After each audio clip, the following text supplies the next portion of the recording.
Brydon. I live in Guelph, and these are not notes, just so you know. I want to talk tonight about the future of mobile technology and how maybe less is more.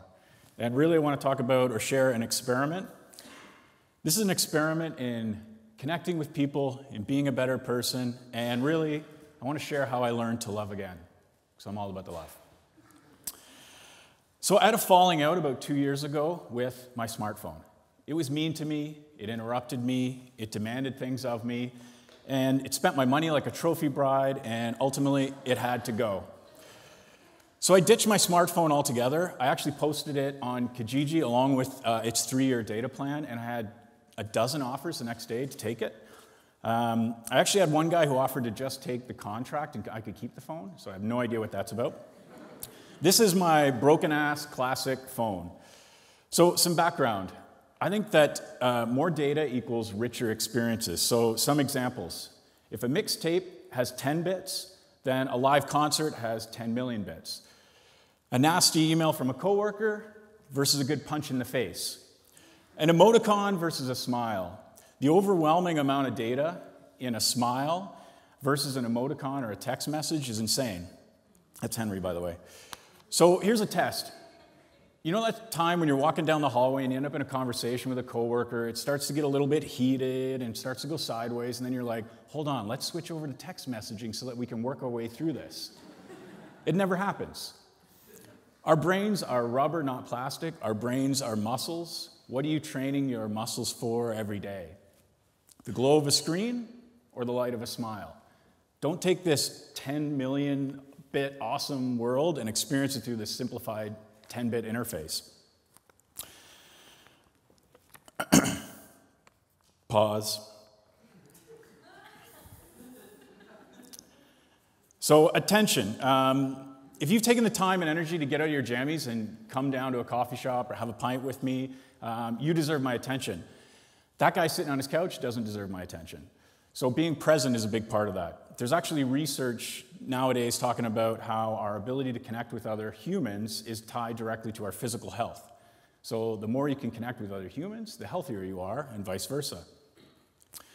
So trying to be more present wasn't just about people. My smartphone demanded all my time. So you're waiting in line at the bank and you jump onto Twitter, you're watching the kids' hockey game and you start doing some email. I was never fully here.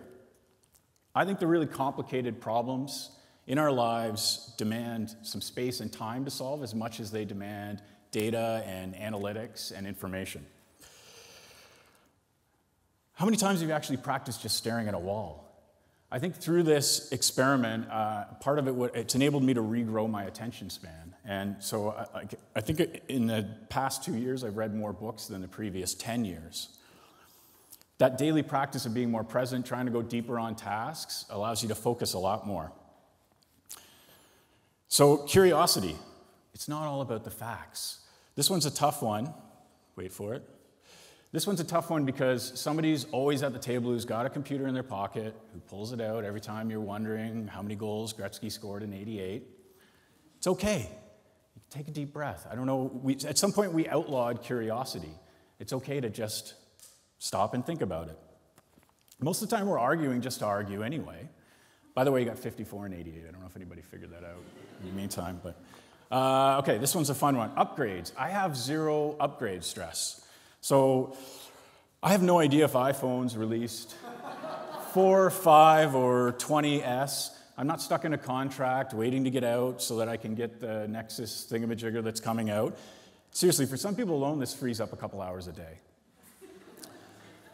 So just to clarify, this is not about you. One of the downsides of this experiment is that I become a smartphone therapist. So the first thing you do when you find out about this is you explain to me how you need to have your smartphone and all the elaborate processes you've put in place to make sure that it doesn't interrupt your life. I guarantee you that by the time I get home tonight, a dozen of you will explain to me how you turned off all notifications and you only use it for voice calling, email, text messaging, maps, Twitter, and Facebook, but that's it. I know smartphones aren't going anywhere. This isn't a crusade. It's not a movement. You can keep your smartphone. I may get one next week. The last perk of this is, or this little experiment, is when my mom's sister's cousin finds out that I'm a software guy and they start asking me Microsoft Outlook questions, I can say, "You're asking me? Have you seen my fucking phone?"